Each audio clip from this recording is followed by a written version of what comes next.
Buenas y frías tardes, bienvenidos, bienvenidas a la edición central de MBD Noticias. ¿Cómo estás, Martín? ¿Cómo andás, Natalia? Ahí sí, lo de frío está bien puesto porque es lo que nos toca por calendario y aparte en los últimos días me parece que en el marco también de una ola de frío muy pero muy intensa que no necesariamente siempre en este momento del año estará. Están ustedes y gracias por estar. Sí, bueno, y varios temas son los que nos convocan, pero hay uno que tiene que ver con el agua y si te parece empezamos por ahí, Martín. Vamos por ahí. OCE recibió 2 ofertas privadas para la licitación de la nueva planta potabilizadora de Arasatí en el departamento de San José.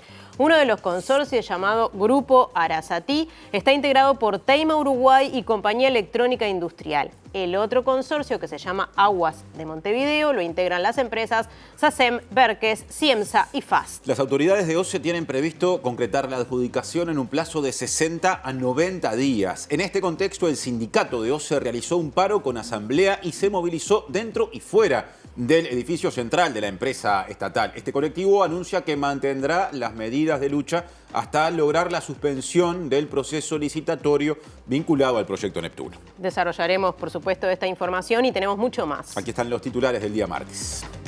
El presidente Luis Lacalle Pou se reunió con el presidente Joe Biden en la Casa Blanca. Fue en el marco de la visita a Estados Unidos para recibir un reconocimiento de la American Society.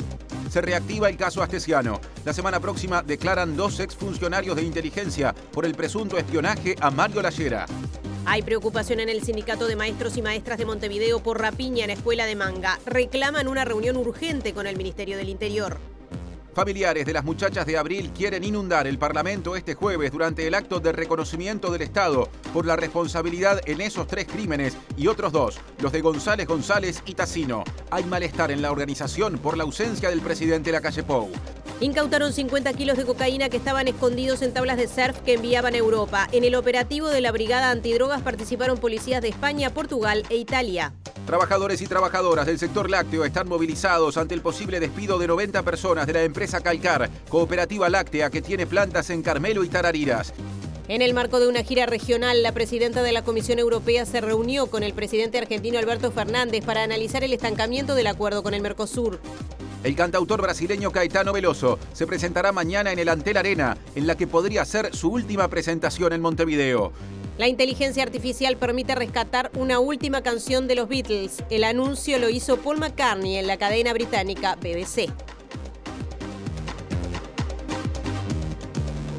Que gracias por estar de siempre va también dirigido a quienes nos siguen a través de Uniradio 107.7 de FM en Capital y Cercanías, a través de la web uniradio.edu.uy, radio de la Universidad de la República que habitualmente retransmite cada una de nuestras ediciones informativas. Ahora es momento de repasar los móviles de arranque, ya está pronta para eso Natalia. Sí, Martín, ya salimos del estudio y nos vamos al contacto de 2 de nuestras compañeras que están en distintos puntos de Montevideo y empezamos con el contacto con Mariana Abreu, que nos va a hablar de este tema de portada. Allí tiene a OCE de fondo. ¿Cómo andan? Estamos aquí en OCE porque hay novedades en relación al proyecto Neptuno. Como bien decían, hoy se realizó la apertura de sobres y se presentaron 2 oferentes para desarrollar este proyecto que incluye una planta potabilizadora con toma de agua en el Río de la Plata. Hablamos de 2 grupos empresariales. Por un lado, el consorcio privado que presentó la iniciativa, SACEM, Berques, Ciemsa y FAST. Y por el otro lado, 2 empresas, Teima y Compañía Electrotécnica Uruguay. Mientras sucedía todo esto en el interior del edificio, en las afueras se estaban manifestando los trabajadores de OCE que realizaron una movilización en contra del proyecto y también un paro. En un ratito vamos a estar ampliando esta información. Bueno, y un poquito más lejos, allí en el Palacio Legislativo, está nuestra compañera Macarena Vico, pero para hablar de cárceles. Macarena, adelante.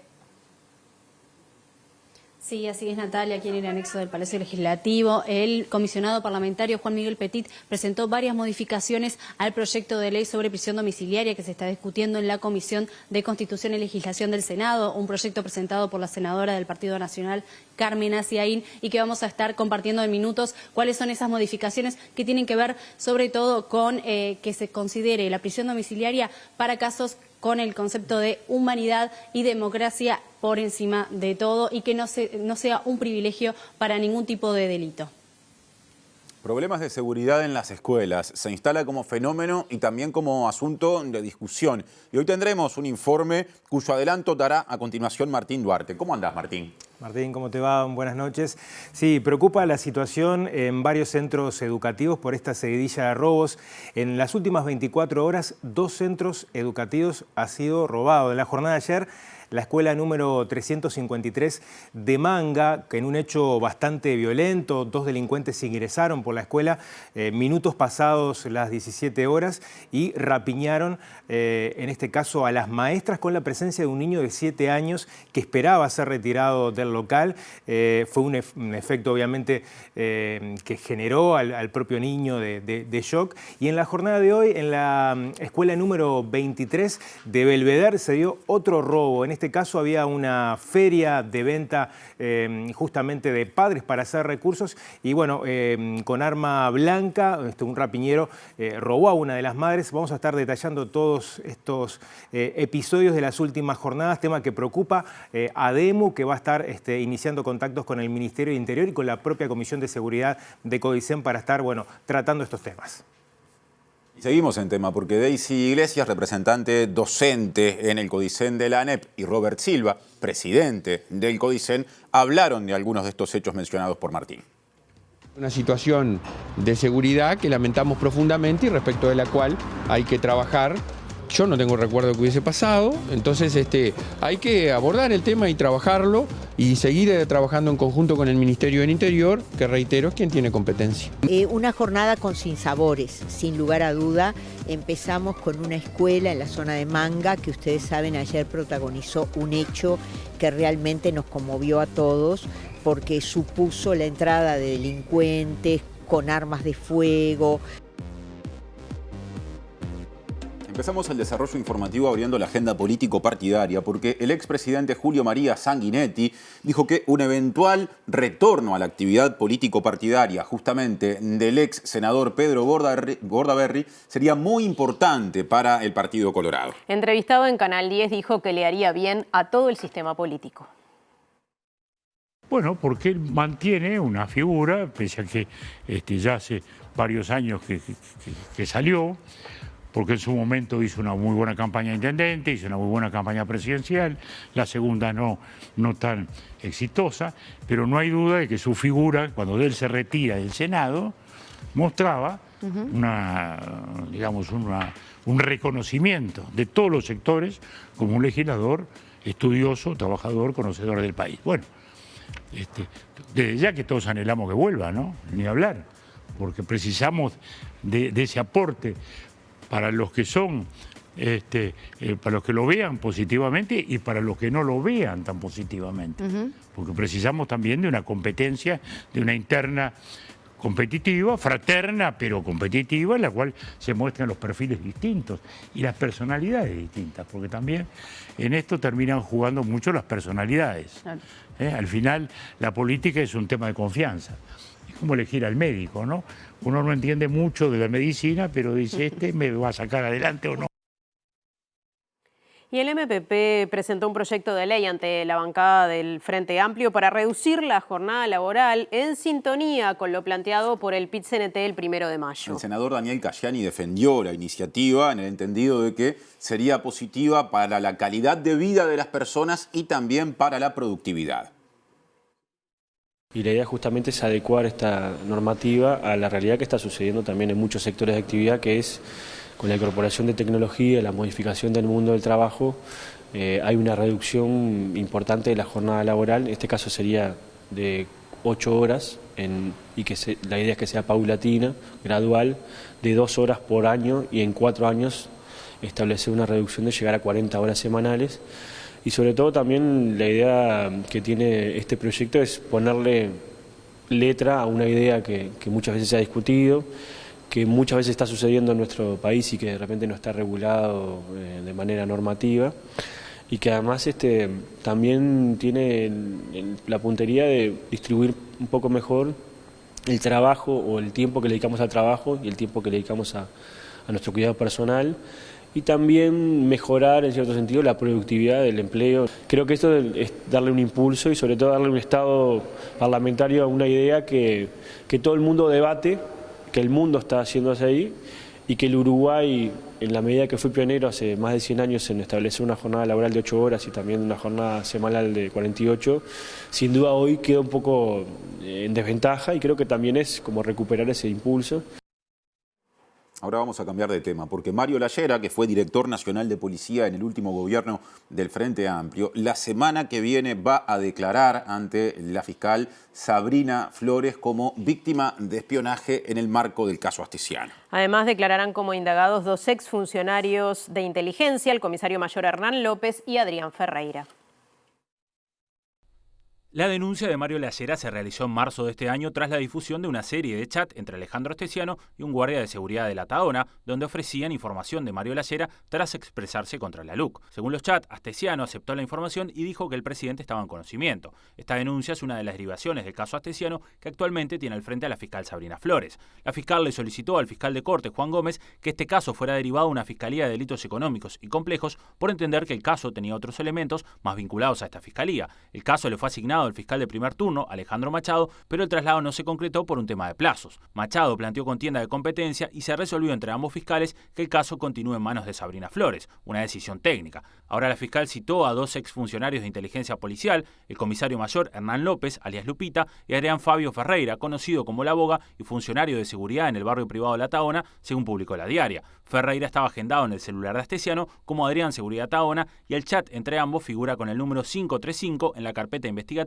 que analiza la fiscal de flagrancia Sabrina Flores. Hernán López se desempeñaba como jefe de la zona operacional 3 de la Jefatura de Policía de Canelones, que correspondía a Ciudad de la Costa. Antes fue vocero de la Jefatura de Policía Canaria y también estuvo en la Dirección de Inteligencia del Ministerio del Interior, donde coincidió con Ferreira. Otro asunto, la policía incautó 50 kilos de cocaína que tenían como destino Portugal, Italia y España y estaban ocultos dentro de 6 tablas de surf. Las tablas habían sido enviadas por encomienda desde la localidad de Chuy por 2 ciudadanos italianos.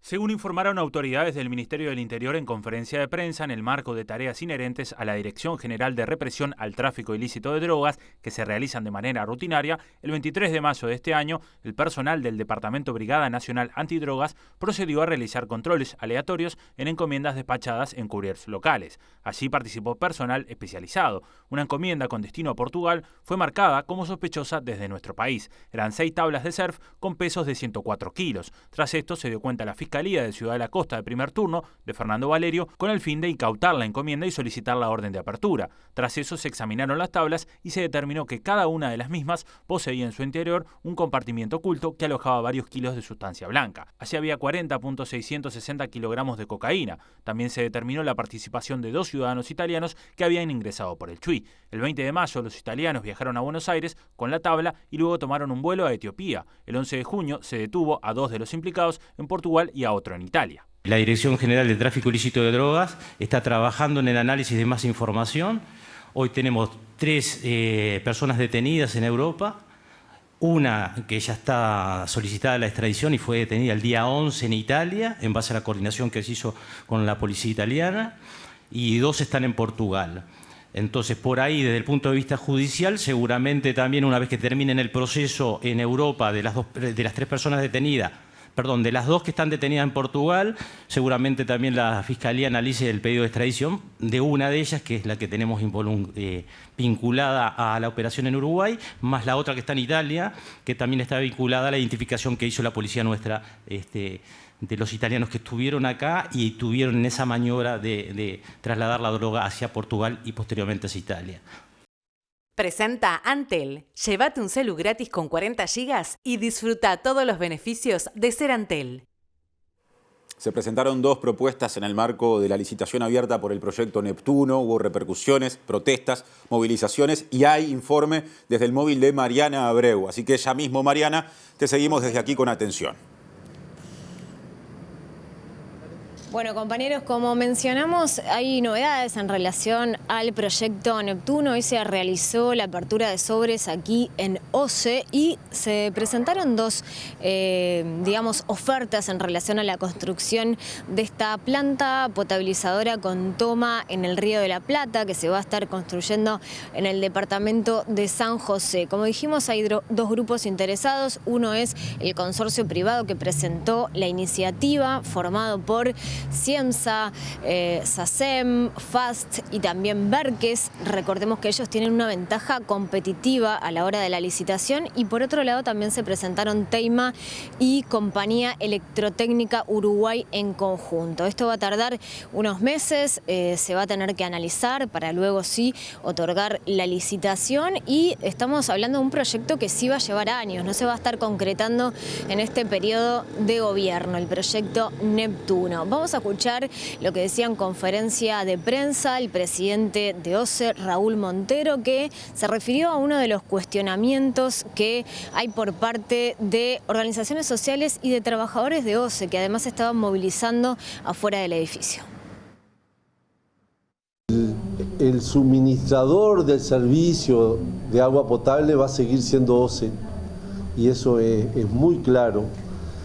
Nosotros, aún para evitar algunas interpretaciones, incluimos que la operación de la planta fuera de OCE, cosa que puede ser discutible, pero digo, también hicimos ese esfuerzo porque significó un esfuerzo el hecho de separar la operación del mantenimiento, pero de ninguna manera creemos que el prestador de servicio de abastecimiento de agua potable deje de ser la OCE, por más que esté pagando por disponibilidad de una infraestructura como es el caso. O sea, nosotros no le estamos comprando agua, estamos pagando por disponer de una infraestructura que va a producir agua potable para la zona metropolitana. Hay muchas plantas de tratamiento de líquidos residuales que están operadas por privados, y en la Constitución están en el mismo renglón, diría, no solo en el mismo artículo, están en el mismo renglón. Lo mismo que como es operada la planta de pretratamiento de saneamiento de Montevideo, está gestionada por una empresa privada, y yo no he escuchado que nadie haya denunciado que se esté violando la Constitución. Bueno, también estuvimos conversando más temprano, nuestro compañero Federico Bujurkovic, con el presidente de FOSE, Federico Kramerman, quien fue parte de esta movilización que les comentaba. Tenía lugar en las afueras de OCE mientras estaba llevando adentro en el directorio la apertura de sobres. Lo que se plantea por parte del sindicato en conjunto con otras organizaciones sociales es algo de lo que recién hacía alusión el presidente de OCE, a esta privatización que se entiende que existe con este proyecto por parte de los trabajadores, como mencionaba. También se cuestiona la inversión millonaria que termina siendo el Estado. Esto es de financiamiento público, más allá de que se trate de una iniciativa privada, y en este sentido también se ha expresado en varias oportunidades el director de OCE en representación del Frente Amplio, Edgardo Ortuño, que también está en contra del proyecto. Escuchamos al presidente de FOSE. Un proyecto que la OCE está por concretar, que privatiza el agua potable, que hace un pésimo negocio para el agua, para la OCE, ¿sí? Le da el capital 800 millones de dólares por algo que vale 200, ¿sí? Porque estamos en plena crisis del agua y nos proponen un proyecto para dentro de 3 años en vez de solucionarlo hoy, y porque la respuesta de las autoridades frente a nuestros reclamos es esto: si ustedes hacen un paneo, la Guardia Republicana rodeando la OCE es la forma que tienen de seguir adelante. Se vieron momentos de tensión con la policía, ¿cuál es la situación? Bueno, que hay orden, por lo visto, de que no podamos acceder al edificio de OCE, lo podrán verificar ustedes, ¿sí? Se tienen que encerrar para aprobar este proyecto. Conta que incluso hubo empresas privadas que pidieron prórroga más días hasta julio y no se la dieron. ¿Cómo sigue esto, Federico? Bueno, veremos qué pase hoy. Ojalá el directorio entienda que está tomando una pésima decisión y escuche a la gente. Presentó Antel. Llévate un celu gratis con 40 GB y disfruta todos los beneficios de ser Antel. Ahora retomamos un tema mencionado en el comienzo porque el presidente del CODICEN de la ANEP, Robert Silva, se refirió a la rapiña sufrida por una maestra en la escuela 353, ubicada en el barrio de Manga, en Montevideo. Señaló que no tiene recuerdo de un antecedente de este tipo en una escuela y que estas cosas nos hacen retroceder. Es una situación de seguridad que lamentamos profundamente y respecto de la cual hay que trabajar. Yo no tengo recuerdo que hubiese pasado, entonces hay que abordar el tema y trabajarlo y seguir trabajando en conjunto con el Ministerio del Interior, que reitero es quien tiene competencia. No habría sido, según lo que me dicen, como trascendió públicamente que fue respecto al niño. Pero no quiero restarle trascendencia al hecho, ¿verdad? El hecho es un hecho grave que debe intervenir la autoridad correspondiente y nosotros intervenir en esa comunidad para solucionar la afectación que seguramente tiene a partir de esa situación, porque esto genera miedos, las puertas abiertas, el ingreso de los niños. Nuestros centros educativos son centros educativos abiertos a las comunidades, cada vez pretendemos que lo sean más y estas cosas nos hacen retroceder. Bueno, y si bien esta situación fue como bastante más importante que otras, está habiendo una serie de situaciones similares o de falta de seguridad en las escuelas. Por eso decidimos hacer un informe especial de este tema. Claro, que va a desarrollar Martín Duarte, incorporando otras voces y también diferente información. Lo que pudo recabar en una linda recorrida que hizo. ¿Cómo andas, Martín? Mejor dicho, ya te saludé, pero bienvenido otra vez y adelante. Martín, Natalia, ¿cómo les va? Sí, una situación que empieza a preocupar no solamente a las autoridades de CODICEN, sino también a los maestros, también nucleados en ADEMO, a los propios padres. Hoy estuvimos haciendo una recorrida por distintas escuelas. En particular, partimos de esta escuela 353, ubicada en José Belloni y Carlos A. López, allí en la zona de Manga. Ustedes podían ver algunas imágenes donde se ven dos escaleras que llevan al edificio central de la escuela. Bueno, en la jornada de ayer, pasado 10 minutos de las 5, a la hora de salida escolar, dos delincuentes ingresaron por esa escalera. Había un niño que estaba esperando con dos maestras ser retirado por parte de los adultos que se había retrasado, y en ese caso, bueno, ingresaron y con arma amenazaron a las dos maestras que estaban esperando junto al chico y al propio niño. Les pidieron la llave de un auto, hay un estacionamiento en la puerta central del centro educativo. Le pidieron que les dieran justamente las llaves de un auto que estaba señalado y también alguna de sus pertenencias.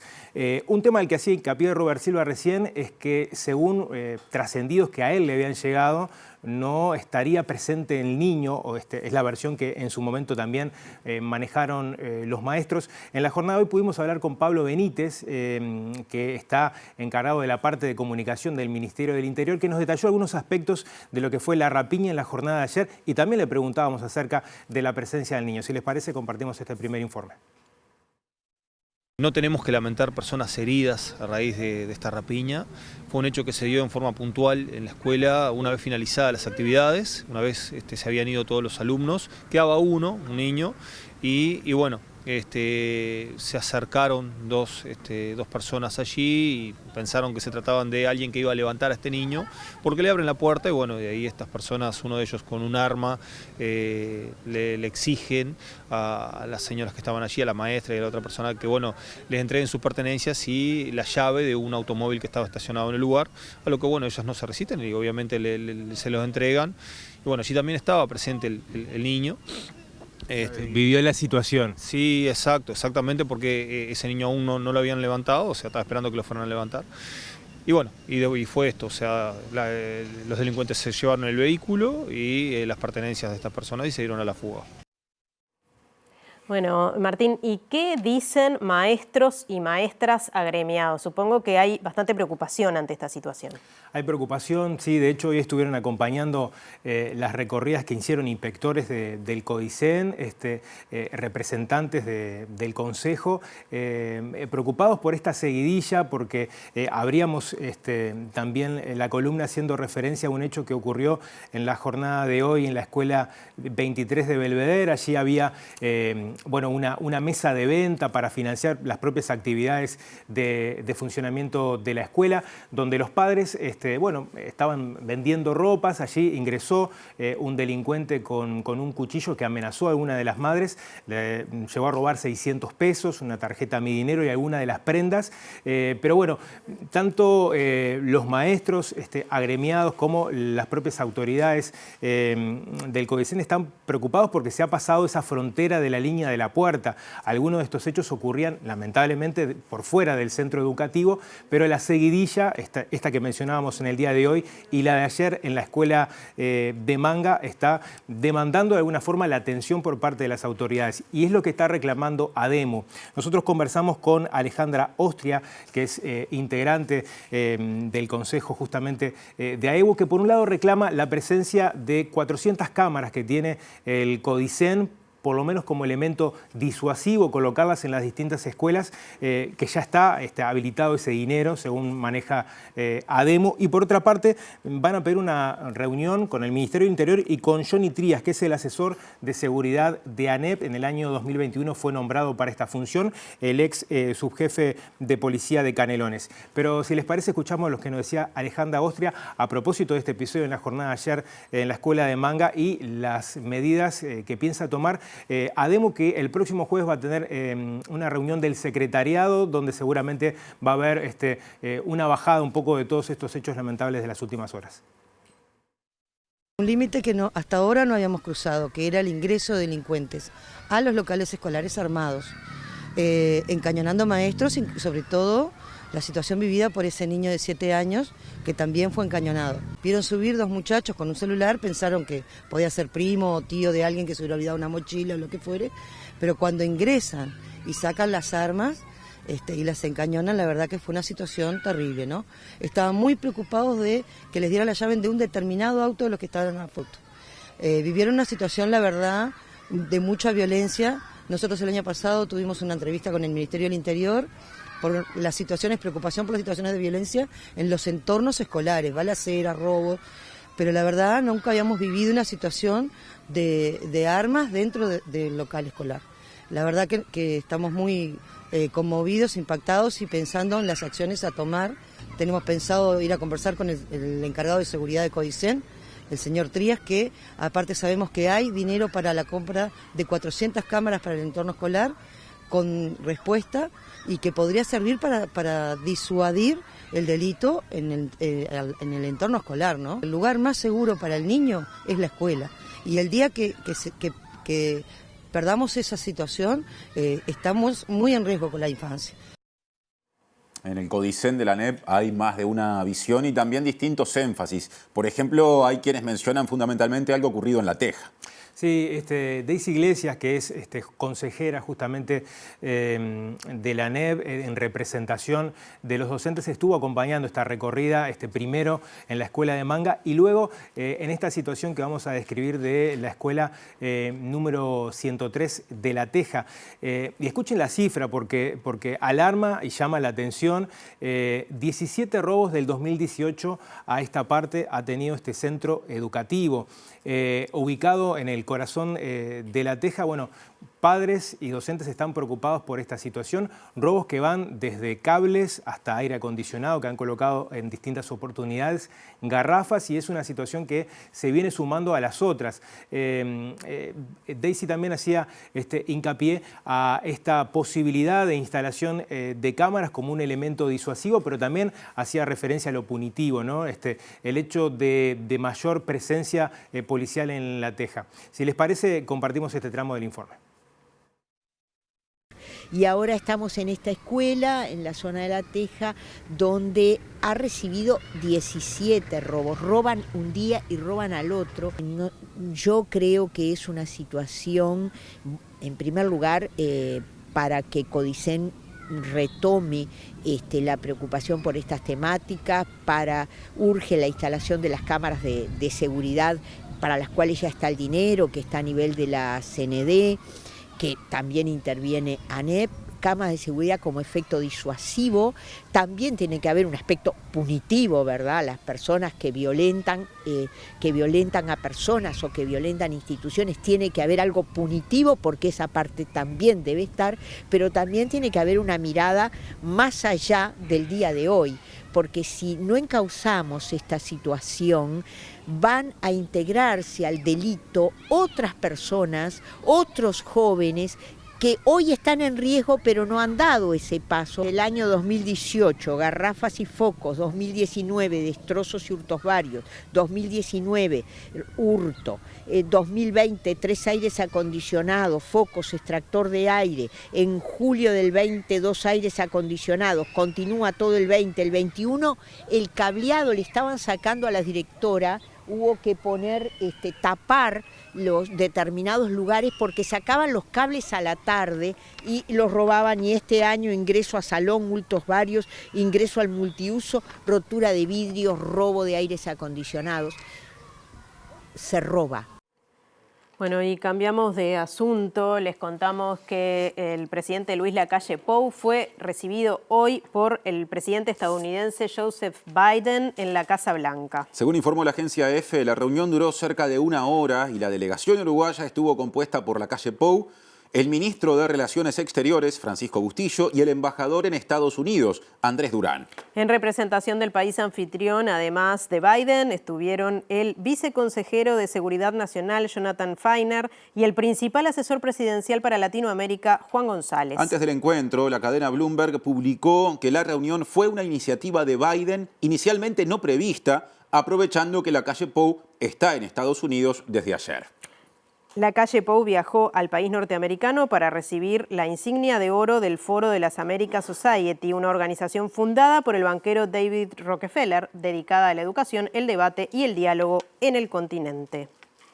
Y temas vinculados por lo menos prima facie. La visa para ingresar a Estados Unidos podría dejar de ser obligatoria para ciudadanos y ciudadanas uruguayas. Esta posibilidad es analizada tras la visita a Uruguay de un grupo de senadores estadounidenses durante el mes de abril.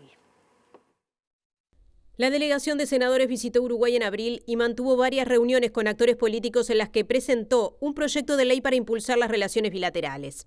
Este lunes, los senadores demócratas estadounidenses Bob Menéndez, presidente del Comité de Relaciones Exteriores del Senado, y Tim Kaine, junto al senador republicano Bill Hagerty, presentaron la Ley de Asociación Económica entre Estados Unidos y Uruguay. Luego se conoció un comunicado del Senado estadounidense en el que se asegura que de aprobarse el proyecto permitiría a Uruguay obtener las preferencias de la Ley de Recuperación Económica de la Cuenca del Caribe y además, desde nuestro país, se podría solicitar las visas E1 y E2 relacionadas con el comercio, la inversión y los negocios. En este mismo proyecto se le solicita al Departamento de Seguridad Nacional y al Departamento de Estado norteamericano que evalúen la elegibilidad de Uruguay para ser incluido en el programa de exención de visas. Por el momento, el único país latinoamericano en este programa es Chile. Los senadores que presentaron esta iniciativa sostienen que Uruguay es una nación que se destaca como líder mundial en su compromiso con la democracia y el Estado de Derecho y su alto nivel de crecimiento económico. Los senadores destacaron las reuniones mantenidas en Montevideo y el encuentro con el presidente Luis Lacalle Pou. La situación del sistema carcelario fue tema en el Parlamento y es asunto del móvil de Macarena Vico, que más temprano nos dio el adelanto. Adelante, Maca. Sí, Martín, así es. Como decíamos hoy temprano, la Comisión de Constitución y Legislación del Senado está estudiando el proyecto para la prisión domiciliaria de mayores de 65 años, una propuesta elaborada por la senadora Carmen Aciaín luego de que no avanzara el proyecto de Cabildo Abierto. El comisionado parlamentario para el sistema carcelario, Juan Miguel Petit, fue contundente en que había muchos cambios para hacer en esta propuesta, entre ellas que sea importante considerar que sean tratados como humanitarios y democráticos a la hora de considerar la prisión domiciliaria, que además de alguna manera esto ampara que no sea un privilegio para ningún delito en particular, con ningún tipo de características como ser delitos de tortura o de lesa humanidad, como de alguna manera podría deducirse de la propuesta de Cabildo Abierto, y en ese sentido se ampara en que el juez deberá estudiar caso a caso, que se tenga en cuenta y en consideración justamente la humanidad, la salud, la vulnerabilidad, entre otras, pero que sea estudiado caso a caso y que en ningún caso se considere a partir de los 70 años, como es propuesto en este proyecto de Carmen Aciaín, que se actúe de oficio. Escuchamos al comisionado parlamentario. Nosotros presentamos varias observaciones en el sentido de que ese mecanismo tiene que ser estudiado caso a caso por el juez, resuelto en un incidente donde la persona puede postular a la prisión domiciliaria, donde el fiscal lo tiene que sopesar y puede valorar, representando a la opinión pública, inclusive el sentimiento de las víctimas, el sentimiento del público, y el juez, como tercero neutral, es el que decide. No puede ser un mecanismo de oficio. La reacción tiene que ser muy cuidadosa para dar plenas garantías que se trata de un mecanismo humanitario para aquellas situaciones de enfermedad o situaciones sociales, situaciones de discapacidad, donde hay una persona que no puede estar en la cárcel porque su presencia en la cárcel es una situación indigna y que rompe los ojos, que es dañina para su vida. Pero tiene que ser estudiada caso a caso. Y por lo tanto hay que asegurar que esto no es ningún tipo ni de privilegio a un grupo, un colectivo de personas privadas de libertad, ni muchísimo menos una fisura de impunidad o un agujero negro de impunidad. Por eso creo que no es buena cosa que haya causas de delitos para las cuales se autorice y para las cuales no, sino que sea simplemente abierta para toda persona que crea que puede estar en esa condición de vulnerabilidad, que lo presente, como ocurre ahora cuando una persona tiene un problema serio de salud, se presenta ante el juez y pide, por ejemplo, ser internado en un hospital y no se condiciona de los delitos. Es una norma humanitaria. Bien, allí lo escuchábamos, varias recomendaciones justamente para la modificación de la redacción de la norma que, según el trabajo que han realizado este estudio, establece el comisionado. Por otro lado, la Comisión de Constitución y Legislación del Senado decidió archivar de alguna manera el juicio político a la intendenta Carolina Cose, que fue propuesto por la Junta Departamental por algunos ediles del Partido Nacional y el Partido Colorado el año pasado en octubre. Esto fue decidido hoy por unanimidad en la comisión de la Cámara, pero debe ser aún refrendado en la Cámara de Senadores, en el Pleno, pero que seguramente siga este mismo camino de justamente no encontrar méritos para que se lleve a cabo un juicio político a la intendenta Carolina Cose. Bien, muchas gracias, Macarena. Unas cuantas novedades que surgen desde el Parlamento y gracias al equipo también. Cambiamos de tema. El ministro de Trabajo y Seguridad Social, Pablo Mieres, dijo en Ginebra que la reforma previsional uruguaya asegura la sostenibilidad del sistema. Esto lo dijo en su alocución durante la conferencia número 111 de la Organización Internacional del Trabajo, en la que también dijo que Uruguay está atravesando por un proceso de recuperación del salario y del poder adquisitivo. Esta realidad provocará la desaparición inminente de una gran cantidad de puestos de trabajo, particularmente de los más vulnerables.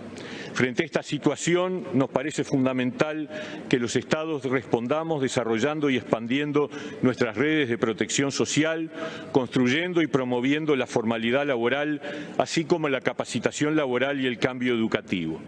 A su vez, Mieres mencionó el desafío para los gobiernos que representan la automatización, robotización y la inteligencia artificial. En el caso de los tiempos de trabajo, su flexibilidad y transformación no pueden representar la pérdida de derechos y protección de los trabajadores. En el caso de la reducción de la jornada laboral, debe aceptarse que esta solo podrá ocurrir si se vincula directamente a un aumento de la productividad y esta debe necesariamente definirse con especificidad frente a cada sector de actividad o incluso a cada empresa. Más temas de la agenda laboral. La empresa, o mejor dicho, el sindicato de Calcar, cooperativa láctea que tiene sus sedes en el departamento de Colonia, rechazó una propuesta de reconversión que implicaría el despido de 90 personas, rebajas salariales y el cierre de la planta ubicada en Carmelo. Este miércoles habrá una instancia tripartita en el Ministerio de Trabajo y Seguridad Social y se busca reinstalar el ámbito de negociación colectiva. Desde enero, la planta de la ciudad de Carmelo está cerrada y sus trabajadores están en seguro de paro rotativo. Esto responde a la situación de sequía que repercute en baja de la remisión de leche, lo que no permite producir en grandes cantidades, entonces elaboraban de manera tercerizada. En diciembre de 2022 se aprobó el Fondo de Reconversión de la Industria Láctea, que aportaría recursos a la cooperativa. Para ello se elaboró un proyecto que no cuenta con el aval del sindicato porque entienden que dista del espíritu del fondo, que se usa para el pago de despidos. Donde el viernes pasado nosotros tomamos conocimiento de este proyecto que plantea pautas realmente terribles para los trabajadores. Estamos hablando de 90 despidos de 180 trabajadores que están en plantilla hoy. Estamos hablando del cierre definitivo de la unidad productiva de Carmelo, donde se procesan quesos y ricota, y además una rebaja salarial que va en diferentes tenores del 25 al 40 y pico %, pero si a eso le sumamos además una propuesta de reestructuración de categorías, de recategorización, lo que llamamos, eso se incrementa aún más. Ese combo hace a priori imposible que nosotros podamos aceptar una propuesta de esta naturaleza. Es de orden nosotros tener una propuesta para, de alguna manera, que sí, que contenga la viabilidad de la empresa, pero que donde la variable de ajuste no seamos solamente los trabajadores. Acá estamos hablando de que está directamente direccionado a que la variable de ajuste sean el salario y los puestos de trabajo. Entonces, dentro de esas bases creemos que es imposible. Sí, para nosotros es con la apertura de las dos unidades productivas, pero bueno, con una contrapropuesta un poco integral, ¿no? Sabemos que tenemos que ser dinámicos en el pienso porque esta propuesta no solamente puede quedarse en blanco y negro si abrimos una unidad productiva, cerramos la otra. Creo que debe estar todo arriba de la mesa.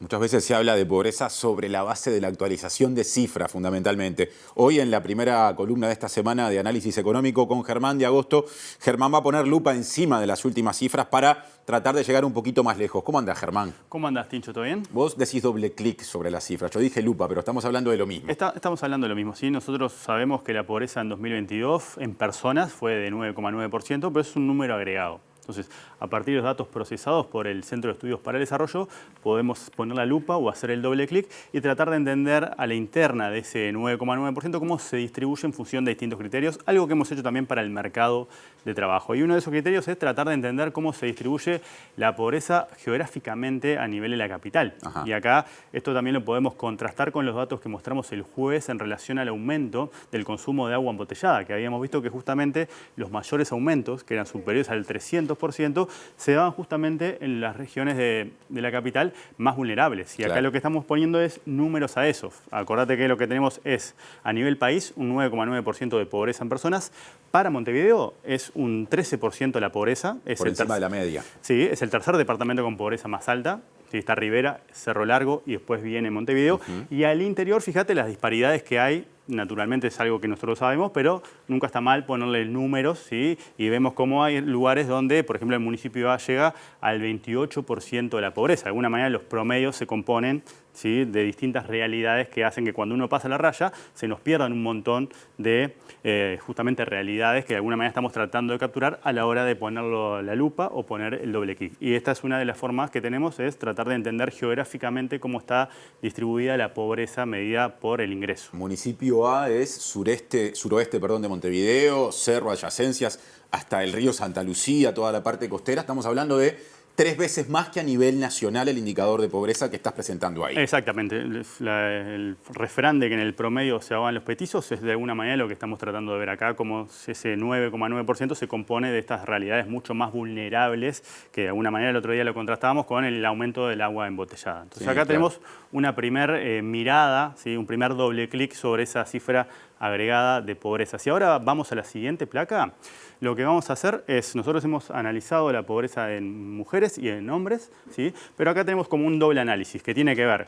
Esta pirámide es como una pirámide poblacional. Lo que tenemos, cada torrecita, cada nivel de la pirámide son las edades, de 0 a 5 años, de 6 a 12, de 13 a 17 y así vamos subiendo hasta arriba. Lo primero que vemos es lo que hemos analizado en otras oportunidades, como el perfil infantilizado de la pobreza. Fíjate que tanto en mujeres como en hombres, la pobreza en personas que va de 0 a 5 años es casi del 20%. Claro. Y contrasta naturalmente con la pobreza que tenemos en la tercera edad. Y en el medio tenemos todas estas realidades, pero lo que vemos es que salvo en la tercera edad, salvo a los 65 o más años, la pobreza siempre es mayor en las mujeres, ¿sí? Si comparamos todas las torrecitas verdes con las torrecitas rosadas, tenemos esa realidad que es lo que también veíamos en números agregados, pero acá entonces cruzamos esas dos dimensiones y de nuevo estamos haciendo un doble clic para entender cuáles son los segmentos más vulnerables de la población. Bien. ¿Sí? Varias variables, digamos, por un lado la geográfica, por otro lado la de género y también la etaria. Vamos 3. Sí, ahora vamos a analizar, si pasamos a la siguiente placa, vamos a analizar también la situación o la dinámica que hay entre el mercado laboral y la pobreza. ¿Sí? Acá tenemos algo de lo que hemos hablado, lo analizamos la semana pasada, ¿sí? ¿Cuáles son las distintas restricciones que enfrentan las personas a la hora de vincularse con el mercado de trabajo? ¿Sí? Y acá lo que tenemos es, en verde, son acumulativas, ¿sí? En verde tenemos las personas que son desempleadas, que es la restricción típica que siempre le ponemos el foco. Tantos desempleados, en 2022 fueron 141.000 las personas desempleadas. Desempleado es cuando la persona busca activamente y no encuentra. ¿Sí? Después tenemos 27.000 personas, que es la líneas rosaditas, que son los famosos desalentados. ¿Quiénes son los desalentados? Son las personas que estaban desempleadas durante mucho tiempo y en un momento dejan la búsqueda. Y al abandonar la búsqueda activa, dejan de ser desempleados porque se convierten en inactivos y se nos pierden, de hecho, del radar de la tasa de desempleo. Por eso muchas veces la tasa de desempleo es un pobre indicador de la salud del mercado laboral. ¿Sí? Y lo que tenemos en blanco son los subempleados. ¿Quiénes son los subempleados? Recordatorio, son las personas que efectivamente están ocupadas, tienen un trabajo, pero trabajan menos horas de las que quisieran. Entonces, cuando vos agarrás todo este universo de restricciones, tenés 310.000 personas que enfrentan algún tipo de problemas en su vínculo con el mercado laboral. Y acá tenemos la dimensión de las cantidades, lo que serían las cantidades en el mercado de trabajo. También, como todo mercado, tenemos precios, que son los salarios. Y hoy, por ejemplo, Hugo Bay, que estuvo acá el otro día, recordaba que si comparamos 2019 con 2022, hay 100.000 ocupados más que perciben ingresos sumergidos. ¿Cuál es la definición de salarios sumergidos? Son salarios inferiores a 25.000 pesos líquidos por 40 horas semanales, que tiene que ver con la caída del salario cuando lo comparamos con los niveles de 2019. ¿Sí? O sea que ahí tenemos un tema de variación, hay una caída del salario y también un tema de nivel. ¿Sí? 549.000 trabajadores perciben menos de 25.000 pesos líquidos y eso es 100.000 trabajadores más respecto a los niveles prepandemia. Entonces hay una recuperación, fíjate que mejora en relación a 2019, pero en esta dimensión. Cuando lo complementamos con la dimensión salarial, ahí tenemos un poco más la película para entender justamente lo que queremos entender, que tiene que ver con el vínculo con la pobreza. Entonces, si vamos a la siguiente placa, acá lo que hizo el Centro de Estudios para el Desarrollo fue agarrar y separó, bueno, yo tengo la población que está por debajo de la línea de pobreza. Sí. Referencia, ¿sí? Para simplificar, 18.000 pesos. ¿Sí? Eso te deja por debajo de la línea de pobreza. Pero como hemos analizado, la forma en que lo medimos es una forma limitada, porque es por ingresos. Y la pobreza es un fenómeno mucho más complejo que solamente la dimensión de los ingresos. Multidimensional, se suele decir. Tal cual. Entonces, lo que separamos es, acá tenemos 350.000 personas pobres, ¿sí? Y del lado de la línea roja para allá, lo que tenemos son las personas que no son pobres, pero acá están catalogadas en dos categorías, ¿sí? Las personas que están o que perciben ingresos 25% por encima de la línea de pobreza y el resto que está más por encima de eso, ¿sí? Entonces, de alguna manera lo que queremos capturar con la torre del medio es las personas que son vulnerables, que es cierto que cuando vos lo ves por ingresos, ¿sí? No caen dentro de la situación de pobreza. Pero si vos tenés tan cerca, y aparte en general, si vos te fijás acá tenés una informalidad del 50% en ese universo. O sea que sus ingresos son muy variables. Pero de alguna manera vos tenés 18.000 pesos como el umbral, pero si percibís 18.000 pesos y 5 más, no sos pobre. 18.001. 18.001 ya no sos pobre, claro, pero sos vulnerable. Entonces lo que capturamos acá es justamente esa situación, ¿sí? Entonces cuando vos mirás los problemas de empleo, que es lo que estamos tratando de mostrar acá, ¿sí? Para los jefes de hogar, el 50% casi de los que están bajo la línea de pobreza tienen algún tipo de problema con empleo. Subempleo, desempleo o desaliento. ¿Sí? Pero lo que son vulnerables, que efectivamente no son pobres, pero efectivamente están en una situación donde siempre están en el riesgo de caer ante los vaivenes cíclicos de la economía, tenés problema de empleo para casi 1 de cada 3. ¿Sí? Y eso cae naturalmente en la población que efectivamente está por encima de la línea de la pobreza, que es lo que tenemos en la última torrecita. Claro, ya mucho más por encima, de 25.000 pesos para arriba. Y si ahora vamos a la última placa, lo que tenemos es la pobreza, pero contrastada con las condiciones del hogar, que hacen justamente a eso que vos señalabas, que es un fenómeno multicausal, que no solamente debe recoger la dimensión del ingreso. Y acá tenemos de vuelta, la línea blanca son las que efectivamente son población que está por debajo de la línea de pobreza, ¿sí? Básicamente el 7% de los pobres en Uruguay no tiene heladera, el 20% no tiene calefón y el 52% no tiene internet. Lo vemos ahí en la punta, bien. Exactamente, las torrecitas blancas nos reflejan las condiciones del hogar de las personas que efectivamente caen por debajo de la línea de pobreza.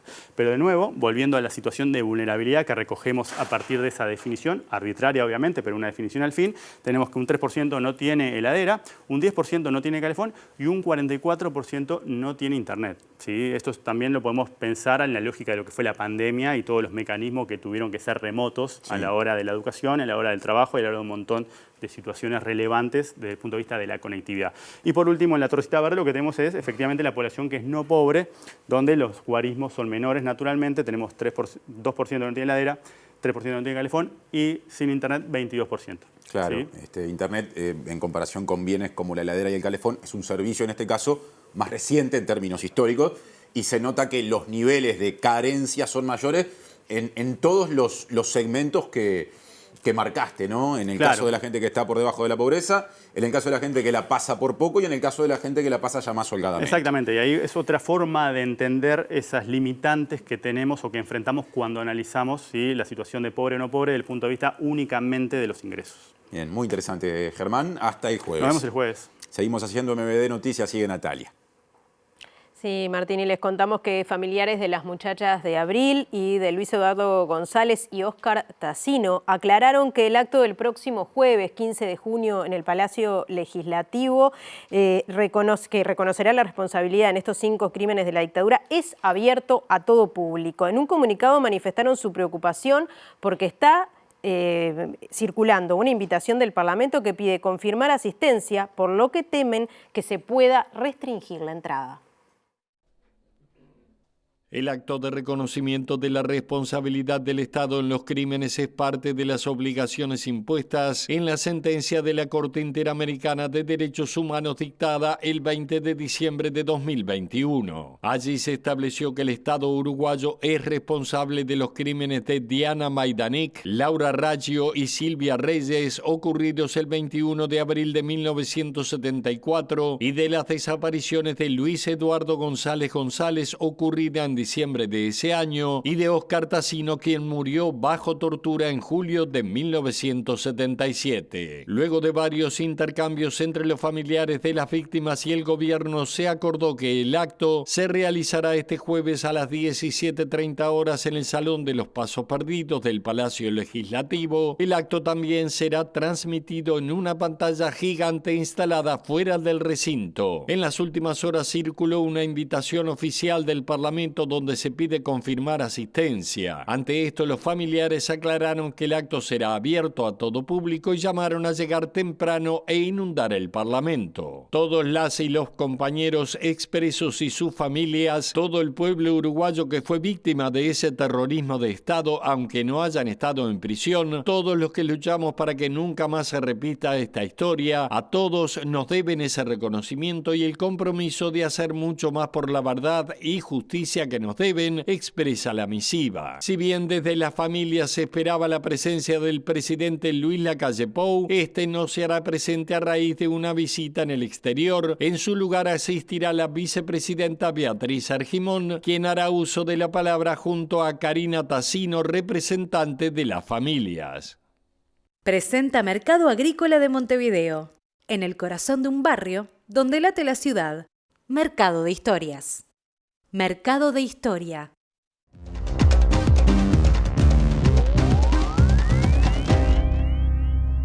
¿Qué tal? Buenas noches. Abrimos el capítulo internacional. La presidenta de la Comisión Europea, Ursula von der Leyen, está en la región. Llegó ayer a Brasil, donde se reunió con el presidente Lula da Silva. Varios temas están sobrevolando, naturalmente, esta visita que hoy la tuvo en la República Argentina. Principalmente tratar de ratificar el acuerdo que existe entre la Unión Europea y el Mercosur. En ese sentido, Lula fue crítico con la postura de algunos países europeos con respecto a lo que entiende es una posición equívoca con relación relación al tema medioambiental en Brasil y que es un pretexto para no aceptar estas condiciones. Ursula von der Leyen anunció una inversión de 10.000 millones de dólares en la región como para competir de alguna manera con lo que los chinos han denominado la nueva ruta de la seda. También Lula se encargó de aclararle que no quiere tener nada que ver en el conflicto entre Rusia y Ucrania. Hoy se reunió con el presidente Fernández. Hay otros temas, el litio, entre otros, porque además se ha comenzado a mirar América Latina de otra manera a partir justamente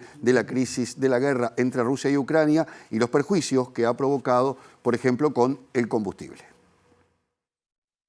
La presidenta de la Comisión Europea, Ursula von der Leyen, prosigue su gira regional y llegó este martes a Buenos Aires, donde junto al presidente Alberto Fernández abordó el estancamiento del acuerdo con el Mercosur y firmaron un memorando sobre el desarrollo de la cadena de valor de materias primas, entre ellas el litio. La Unión Europea y el Mercosur firmaron el acuerdo en 2019 tras más de 20 años de negociaciones, pero en la fase de ratificación de algunos países, especialmente Francia, se negaron hasta que el gobierno del entonces presidente Jair Bolsonaro se comprometiera a adoptar una serie de medidas ambientales enfocadas en el control de la deforestación. Queremos definitivamente un acuerdo con la Unión Europea que balancee las economías de cada una de las regiones y tengamos las asimetrías, destacó el presidente argentino durante una rueda de prensa conjunta con von der Leyen, y sostuvo que la voluntad política existe y que lo que se pide es un acuerdo equilibrado, agregando que se trataron cuestiones como el desarrollo energético y la posibilidad de que Europa se involucre más activamente en la producción de litio.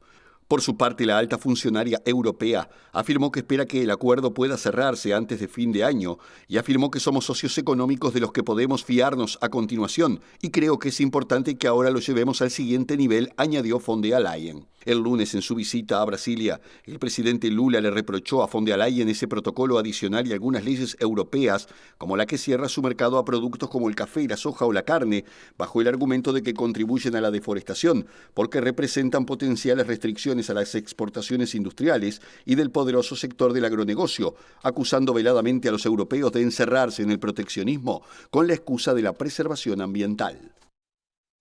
El expresidente de Estados Unidos, Donald Trump, quedó bajo arresto y ahora va a tener que enfrentar un juicio donde tiene 37 cargos. Es el primer presidente de Estados Unidos y expresidente que enfrenta una situación de este tipo. Ya había declarado en el mes de abril por otro tema vinculado con el pago a una persona que había mantenido relaciones con él y que, bueno, lo llevó a Nueva York, a los juzgados. Ahora, en esta oportunidad, enfrenta otro tipo de cargos mucho más graves que están relacionados con ocultamientos, con mantener bajo su custodia documentos secretos y ultrasecretos que entienden pueden haber afectado la seguridad de los Estados Unidos. Donald Trump, el primer presidente y expresidente en la historia de Estados Unidos en afrontar una acusación federal, compareció este martes ante el juez Jonathan Goodman, quien le notificó los 37 cargos que le imputó un gran jurado por el manejo de documentos clasificados en Mar-a-Lago, su residencia en el sur de la Florida. De los cargos que se le imputan, 31 corresponden al delito tipificado como retención deliberada de información de defensa nacional, mientras que otros son por conspirar para obstruir a la justicia, retener documentos o registros, esconder de forma corrupta documentos, ocultar registros en una investigación federal, conspirar para llevar a cabo una ocultación y ofrecer falso testimonio. Los delitos más graves que se imputan a Trump están penados con un máximo de 20 años de cárcel y multas de hasta $250.000, y los menos graves con 5 años de cárcel y la misma sanción económica. La investigación que lidera el fiscal especial Jack Smith se inició en 2022 a raíz de un registro realizado en su residencia en Palm Beach, Florida, por agentes del FBI, donde encontraron más de 11.000 documentos oficiales, entre los cuales había un centenar catalogado como secretos o ultrasecretos. El exmandatario atribuye la acusación liderada por el fiscal especial Jack Smith a una gran caza de brujas lanzada por el actual presidente Joe Biden y que responde a una campaña de interferencia electoral, como lo reiteró hoy en su red social Truth, pero la Casa Blanca reiteró que el presidente Joe Biden no ha estado involucrado y que el actual mandatario siempre ha sido muy claro que el Departamento de Justicia es independiente, según afirmó la portavoz de la Casa Blanca, Karine Jean-Pierre. Presentó Mercado Agrícola de Montevideo, en el corazón de un barrio donde late la ciudad. Mercado de Historias. Mercado de Historia. Terminamos el primer bloque, Martín. Pero a quedarse porque hay más información, no se vayan.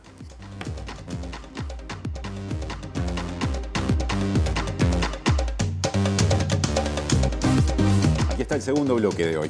Bueno, y les contamos que el futbolista Rodrigo Chagas, campeón del mundo con la selección uruguaya sub-20 y futbolista de Nacional, dijo hoy en la primera edición de MBD Noticias que durante el Mundial recientemente disputado cumplió su sueño. Y también expresó su agradecimiento a Luis Suárez, que ayer, como oportunamente lo comunicamos, llegó especialmente desde Brasil hasta el Aeropuerto Internacional de Carrasco para saludar a los campeones. De chiquito, bueno, miraba la selección y decía, bueno, algún día soñar con vestirla y bueno, yo en mi caso no me imaginaba salir campeón del mundo. Y tampoco me imaginaba muchas cosas más que me tocó vivir, que nada, creo que es algo lindo que tiene el fútbol. Pero bueno, después se te viene mucho recuerdo a la cabeza que te hacen replantearte un montón de cosas y darte cuenta que valió la pena todo el esfuerzo, la dedicación, el trabajo. Ayer trascendió que justamente Luis Suárez se subió al ómnibus donde estaban ustedes haciendo la recorrida hasta el Estadio Centenario. Contame cómo fue ese momento, ¿cuándo subió? ¿Cómo subió? ¿Ustedes sabían que iba a estar Suárez ahí con ustedes?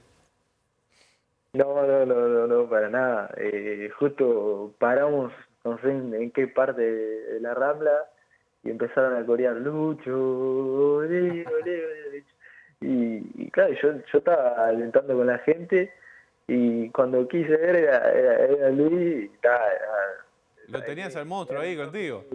Sí, quedaron todos como locos, y empezó a saludar a todos, nos felicitó a todos, y nos sacamos las fotos. Y enseguida bajó. Mañana, como se sabe, habrá un homenaje antes del partido de la selección mayor contra Nicaragua en el Centenario a los flamantes campeones mundiales sub-20, y son horas muy ajetreadas, por ende, en la Asociación Uruguaya de Fútbol, donde tenemos a Diego Martini en nuestro tercer móvil de hoy. Adelante, Diego, ¿cómo andás? Así es, compañeros, buenas noches. Nos vinimos hasta la Asociación Uruguaya de Fútbol a ver la Copa. Como dice la canción, la Copa ya está en la vitrina y ahora la vamos a ver en imágenes, a la Copa del Mundo ganada por la Selección Uruguaya Sub-20. Y estamos con Marcelo García, que es presidente del Consejo Juvenil, pero además fue el presidente de la delegación que estuvo en Argentina a lo largo de todo el Mundial. Marcelo, gracias por recibirnos y bueno, imagino que es muy cansado, ¿no? Hola, buenas noches, bienvenidos. Un gusto tenerlos en nuestra casa. Sí, la verdad que cansado, pero con gusto, este cansancio, este desgaste que hubo de estos últimos días, pero felices, contentos de haber logrado este objetivo por primera vez en la historia de la asociación, que una selección sub-20 salga campeona del mundo, y es un orgullo haber sido parte de esta delegación y bueno, muy contento por el objetivo. ¿Cómo fue la experiencia y cuánto cambió el hecho de que se cambiara de sede, de tener algo planificado para Indonesia y después tener que hacerlo para Argentina? Obviamente ya reducido a las 4 sedes, pero ¿cuánto les cambió eso y cómo fue la experiencia?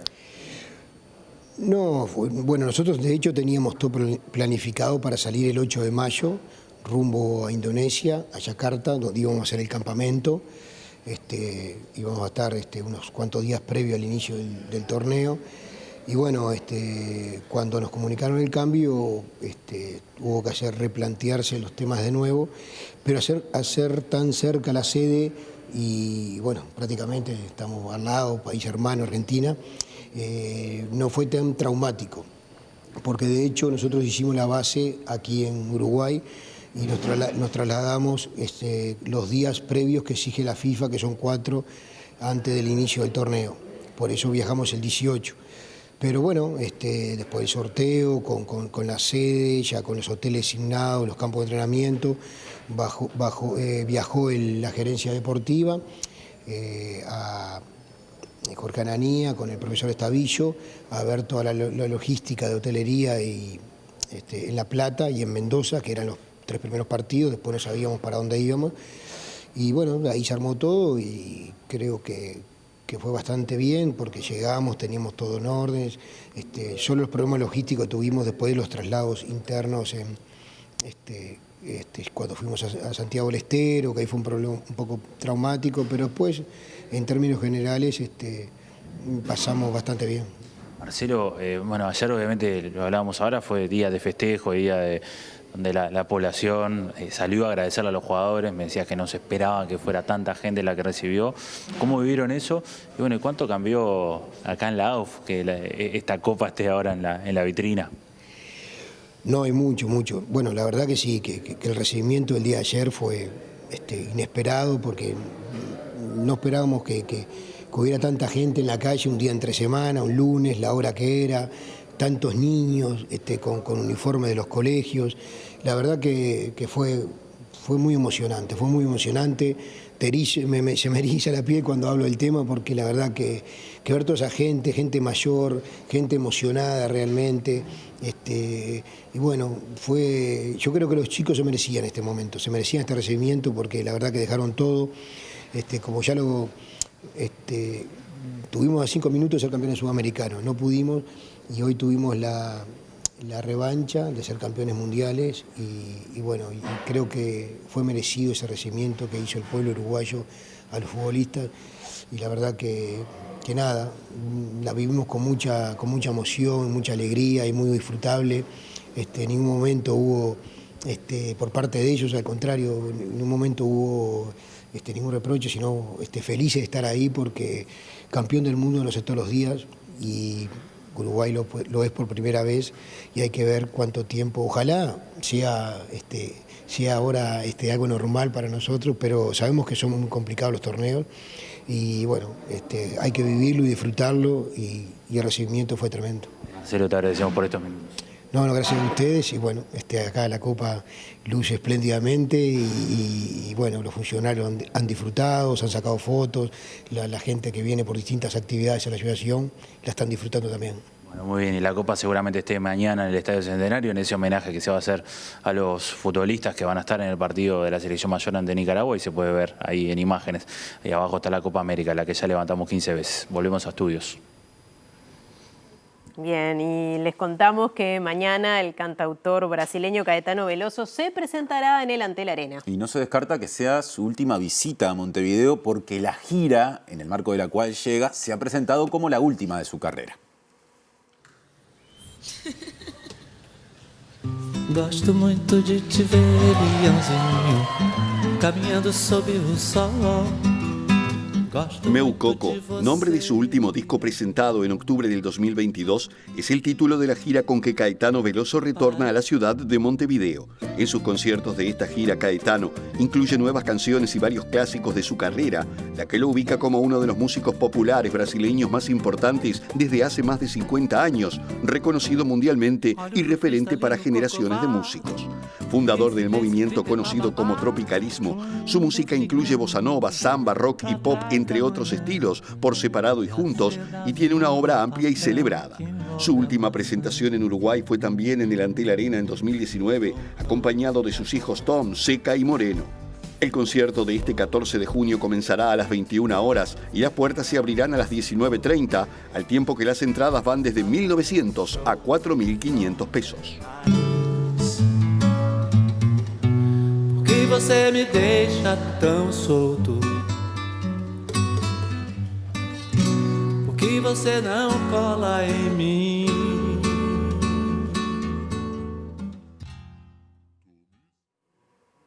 Nos quedamos hablando con Natalia de la pena que genera pensar que este tipo de artistas puedan estar en su última visita a Montevideo. Unos cuantos, claro, en el último tiempo. Hay una lista larga. Y se me ocurre aquello de nunca digas nunca, porque si no, escuchen lo que viene a continuación. Sí. Resulta que Paul McCartney, lo conocemos, ha estado en Montevideo también, anunció que este año se va a editar, y no me equivoco con lo que digo, una nueva canción de los Beatles. Se hará mediante la utilización de inteligencia artificial para rescatar la voz de John Lennon de una vieja grabación.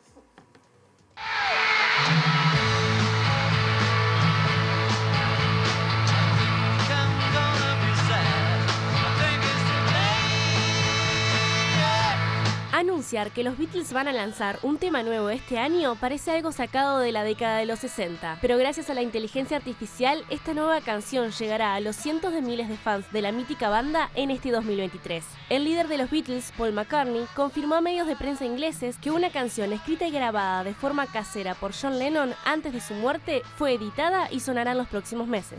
No es la primera vez que la banda lanza canciones inéditas luego de su disolución, ya que así sucedió con 2 canciones de su álbum Antología. Esta vez, los expertos sugieren que se trataría de Now and Then, un tema compuesto por Lennon en 1978 que cantó y grabó junto a su piano. Yoko Ono, la esposa del difunto ídolo, entregó esta grabación junto con otras a McCartney en los 90 en un cassette que estaba etiquetado como para Paul. Esta vez utilizaron la inteligencia artificial para aislar y mejorar la voz de Lennon, además de grabar y completar la canción. Así lo anunció el músico en la radio inglesa de la BBC. So when we came to make what will be the last Beatles record, it was a demo that John had that we worked on, and we've just finished it up to be released this year. We were able to take John's voice and get it pure through this AI.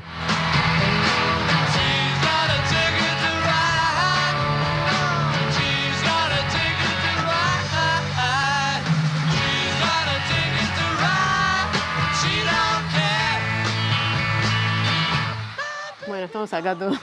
La estoy cantando, los Beatles. ¿Y cómo no hacerlo? Tremendo, tremendo. Qué bueno que la inteligencia artificial se puede usar para esto, ¿no? Sí, quedamos todos sorprendidos acá en el estudio. Sí, la verdad que bien. Así que no va a haber últimas presentaciones de nadie, capaz. Y bueno, ¿quién te dice que no se desarrolle en otra forma, no? Qué bueno. Partiendo de lo que antes hicieron seres humanos con enorme talento. Sí, claro que sí. Bueno, y lo seguimos disfrutando por suerte.